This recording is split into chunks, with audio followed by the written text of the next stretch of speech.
Hello, Jesse Good here, back from another video, and today I'm going to be counting down the top 10 most interesting unreleased and canceled LEGO sets and themes. Now LEGO puts so many sets out each year, it makes sense that they would just say, you know what, to some of them, we're not putting this into production, we're not going to sell this to kids, and trust me, they have, and they're very weird. So that's what we're going to be taking a look at in this video. And I have to say, before I start, that all the music tracks I use are going to be listed in the bottom right corner, as you can see right now.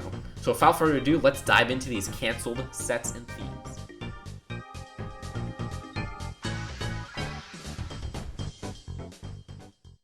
So the first set I'll look at that was an unreleased LEGO set is the LEGO Phineas and Ferb set. Now you may be like, what? There was a Phineas and Ferb set? I love this show. How come I never heard of this?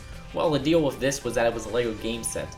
Originally listed on brick sets around January 2012, we never saw pictures of it until August 2012 when it was apparent that this set was not coming out. And it goes to show because I'm kind of glad it wasn't coming out because there's no exclusive minifigures, no exclusive micro figures, and the only exclusive parts are these prints, which were like 1x1 tiles with the characters' faces and 2x2 tile, and these playing cards.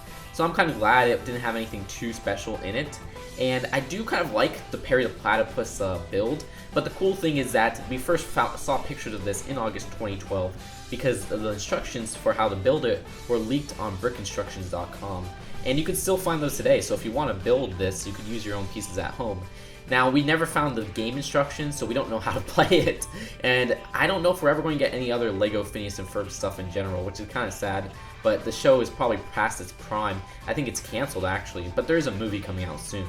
Now, the deal with this is why I think it was canceled was because the LEGO Games line started off really popular, but by the end of its run around 2012, it started dropping in sales drastically, especially in the United States, to the point in 2013, a lot of the sets were just released in LEGO stores only. There's more canceled LEGO game sets like Story Mixer, which I won't cover in this video, but it wasn't so interesting, and then there was another one, but I'll cover that later in this video, so you'll see that pretty soon. So the next set is going to kind of intrigue Ninjago fans because it's a Ninjago set, and it's called the Serpentina Train. Now, this train was actually appeared in the show, so if you do watch the show, you'll remember it.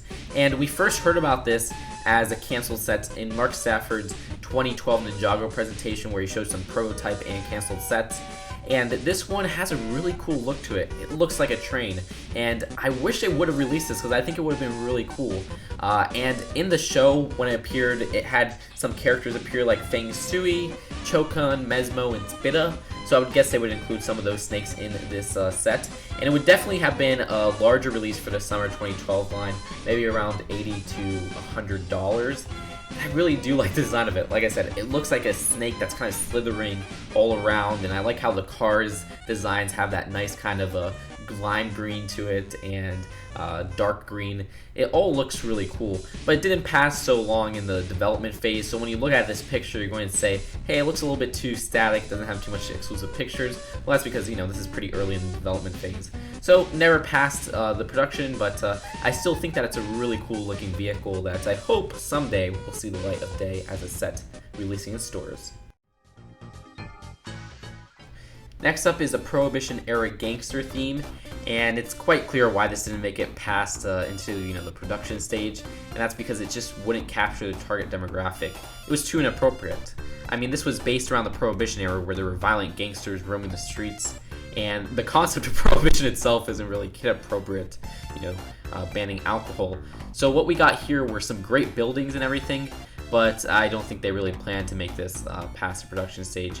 This was actually shown off at Comic-Con a few years ago, and the pictures were republished by Brick Journal. However, we did get some LEGO Gangster stuff, like the Series 5 Gangster minifigure, which I was surprised they put in the first place. And I really do wish this theme came out, because the builds here are so freaking cool. I love the barber shop, I love the post office, it looks like Ritz, which is probably like a club or something like that, even a bank and gangster boat. All of it looks so cool, but I understand why it wasn't released. So we'll probably never see an actual gangster theme itself, but it's nice that we did get that one gangster minifigure in the LEGO minifigures line. Next up is a LEGO Spider-Man unreleased set called The Wrestling Scene. This is a very infamous unreleased LEGO set, and it was based on the first Spider-Man movie from 2002. And it was supposed to be released with the first wave of sets based on that movie under the Studios line for about $24. And what's interesting about this set is that it's been released in some other ways in terms of the pieces. You could actually recreate this set because the panel card, which would look exclusive, which had a whole wrestling scene, was actually released in the LEGO Spider-Man Studio action set, which on the reverse side of that had a little building scene, which was where it was used in that set. The only thing that makes the set exclusive, that you can't build it in any other way, is maybe the print on the bottom platform, which I don't know if that's printed or a sticker. But with that out of the way, the most shocking piece is the torso for Bonesaw McGraw, which looks really cool. It's kind of like this wrestling suit. Never saw the light of day in any other set. So unfortunately, we can't recreate this any way. This set was first revealed online, actually, in 2002 as just a promotional picture for upcoming sets for LEGO Spider-Man. And other than that, there's not much info on why this set wasn't released, and I can't even think of a good reason. It just wasn't released, and that's it. Hopefully one day we'll learn more about this set, because even some people on Brickset claim to have this set, but I don't think they actually have it. So that's it for the LEGO Spider-Man Studios wrestling scene set. Next up is a canceled theme, actually, called Seatron. Now, this was supposed to be a spin-off to LEGO Space in the late 80s, early 90s, and it was LEGO's first underwater adventure theme, and it had some really interesting concepts that were later used for other themes. On the left, you could see the sea creature Alien, which had 3 new molds to him, which was crazy and unseen of back in the day for minifigures. And I hope they re-release this guy as like a collectible minifigure in the future. I think that'd be really interesting. Then on the right, there was going to be an underwater monorail for the human figures, if I'm correct. And that never saw the light of day, especially since LEGO stopped making monorails in the 90s. And in the middle, they had the actual Sea People vehicles, which had this really cool color scheme of dark green and black to it. Now, these designs were used for later LEGO Space and LEGO Underwater themes later on in the 90s. And the reason this set, or this theme as a whole, was never released was because LEGO thought it was too early to make alien kind of related stuff back then. So that's kind of interesting because, you know, a lot of LEGO stuff, including like Star Wars, has a lot of aliens now. And these were first revealed as pictures in Brick Journal in 2010. And I actually posted about it on Eurobricks in 2010, which I thought was quite funny. So yeah, Seatron, kind of interesting concept. We'll never see an underwater monorail, but maybe we'll see another sea alien guy. Next is the LEGO set Maya Mystica. This was a LEGO game set, yeah, the other one on the list, and this was planned for release as well in summer 2012, but just never saw the light of day. Now, a picture of this actually was revealed on a Hungarian LEGO blog as like a full production, like it was already done, but other than that, nobody else has claimed to have this set. No other pictures have showed up, besides I think the instructions were leaked somewhere, and also the actual game parts were on LEGO's inventory system.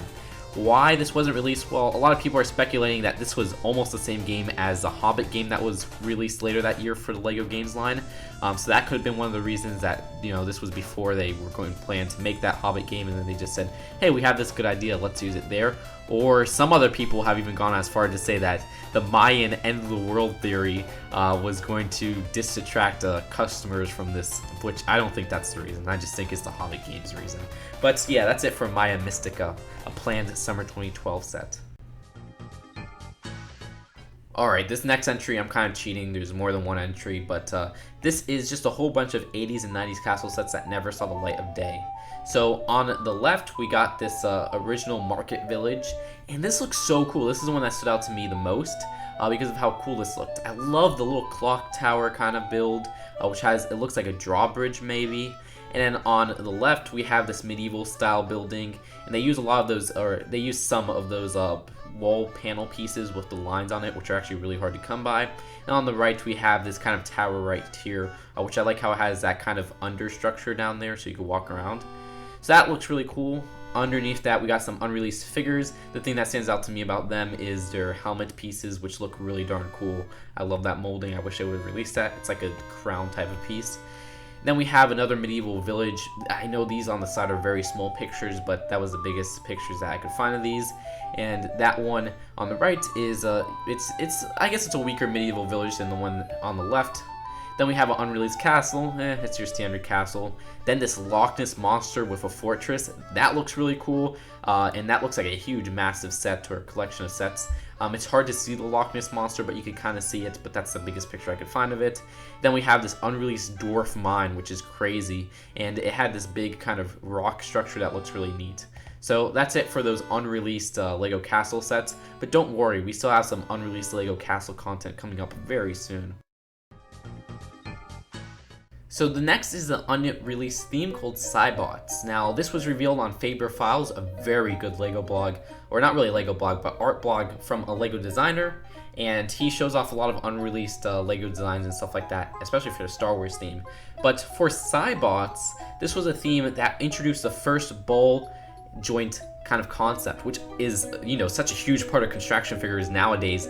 Bionicles was just kind of built around that concept, and then Slizers, this actually preceded Slizers because this was proposed in 1995. And the whole concept was these cyborgs overthrew humans and were living on remote parts of the Earth. And actually, Faber says that the concepts of this were later used for power miners and rock raiders.